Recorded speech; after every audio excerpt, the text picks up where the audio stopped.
आप देख रहे हैं BHBC न्यूज।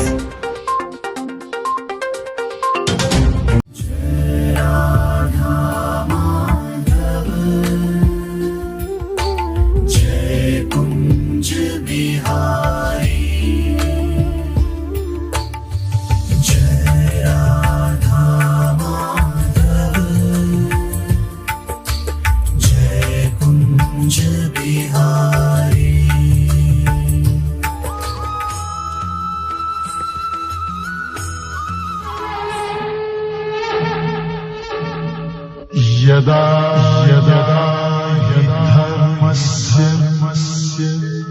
ग्लानिर्भवति भारत अभ्युत्थानधर्मस्य तदात्मानं सृजाम्यहम् परित्राणाय साधूनां विनाशाय दुष्कृतां धर्म संस्थापनार्थाय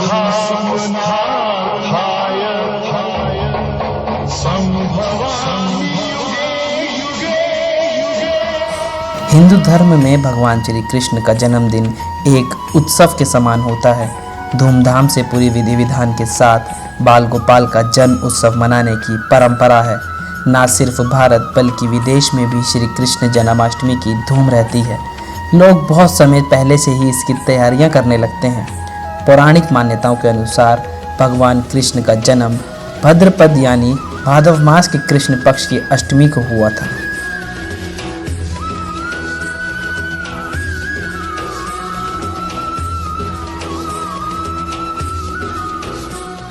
शास्त्रों के अनुसार भगवान कृष्ण का जन्म अष्टमी तिथि को रोहिणी नक्षत्र में हुआ था। इस दिन चंद्रमा वृषभ राशि और सूर्य सिंह राशि में था, इसलिए श्री कृष्ण के जन्म का उत्सव भी इसी काल में ही मनाया जाता है।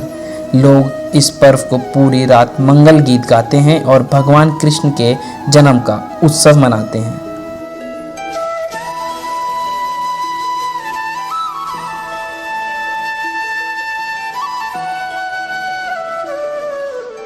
श्री कृष्ण जन्माष्टमी का त्यौहार पारंपरिक तरीके से मनाया जाता है। लोग इस दिन व्रत और पूजा पाठ करते हैं।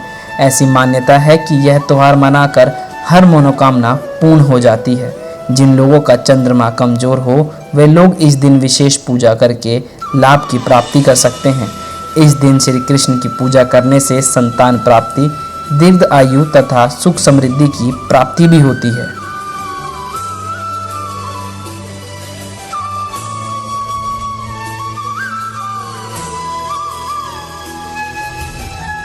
ऐसी मान्यता है कि इस एक दिन व्रत रखने से कई व्रतों का फल मिल जाता है। हमारे शास्त्रों में कृष्ण जन्माष्टमी के सभी व्रत का राज यानी व्रतराज कहा जाता है। धार्मिक मान्यताओं के अनुसार इस दिन बाल गोपाल को झूला झुलाने का बहुत ही महत्व है। लोगों में कृष्ण भगवान को झूला झुलाने का बहुत उत्साह रहता है। कहा जाता है कि अगर कोई व्यक्ति पालने में भगवान को झूला झुला दे तो उसकी सारी मनोकामनाएं पूर्ण हो जाती हैं।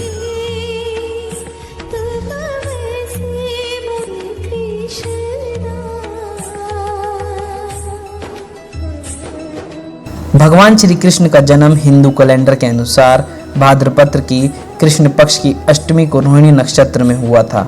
रोहिणी नक्षत्र में यह तिथि पड़ने के कारण ही इसे जन्माष्टमी के नाम से जाना जाता है। अब चूंकि भगवान श्री कृष्ण का जन्म रोहिणी नक्षत्र में हुआ था, इसलिए जन्माष्टमी के निर्धारण में रोहिणी नक्षत्र का बहुत ज़्यादा ध्यान रखा जाता है।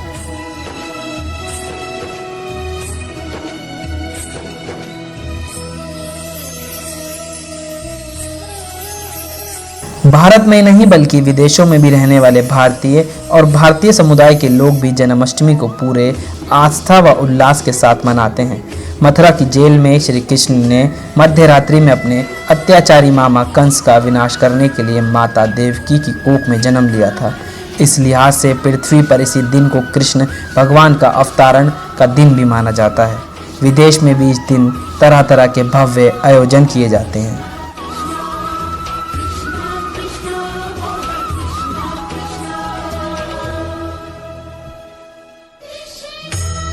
श्री कृष्ण जन्माष्टमी के पावन मौके पर भगवान कान्हा की मोहक छवि देखने के लिए दूर दूर से श्रद्धालु इस दिन मथुरा पहुंचते हैं।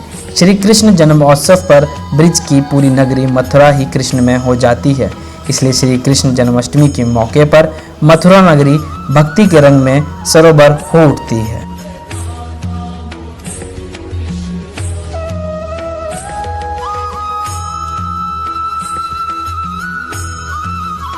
चूंकि तिथि के अनुसार भगवान कृष्ण का जन्म भाद्रपद की कृष्ण तिथि की अष्टमी को मध्य रात्रि में हुआ था, इसलिए घर और मंदिरों में मध्य रात्रि 12 बजे श्री कृष्ण भगवान का जन्म उत्सव मनाया जाता है।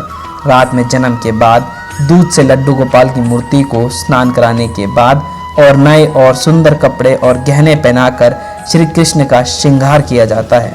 फिर पालने में रखकर पूजा आदि के बाद चरणामृत, पंजीरी, ताजे फल और पंचमेव आदि का भोग लगाकर प्रसाद के तौर पर बांटा जाता है।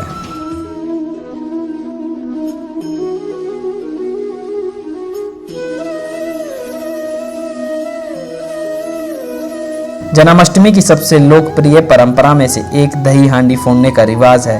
इस परंपरा को बड़े उत्साह के साथ मनाया जाता है। लोग अपने गली मोहल्ले में दही हांडी की प्रतियोगिता रखते हैं। फिर समूह के लोग चढ़कर मटकी फोड़ कार्यक्रम करते हैं। खासतौर पर यह परंपरा भारत में गुजरात और महाराष्ट्र में देखी जाती है।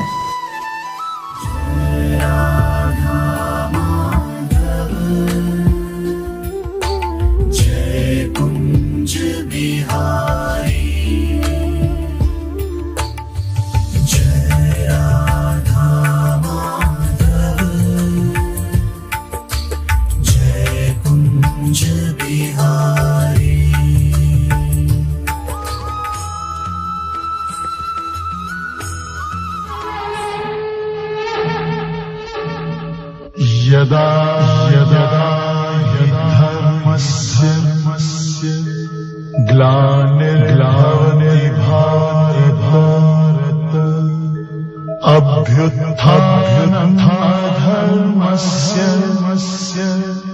तदात्मानं सृजाम्यहम् परित्राणाय साधूनां विनाशाय दुष्कृतां धर्म संस्थापनार्थाय संभवामि युगे युगे। आप देख रहे हैं BHBC न्यूज।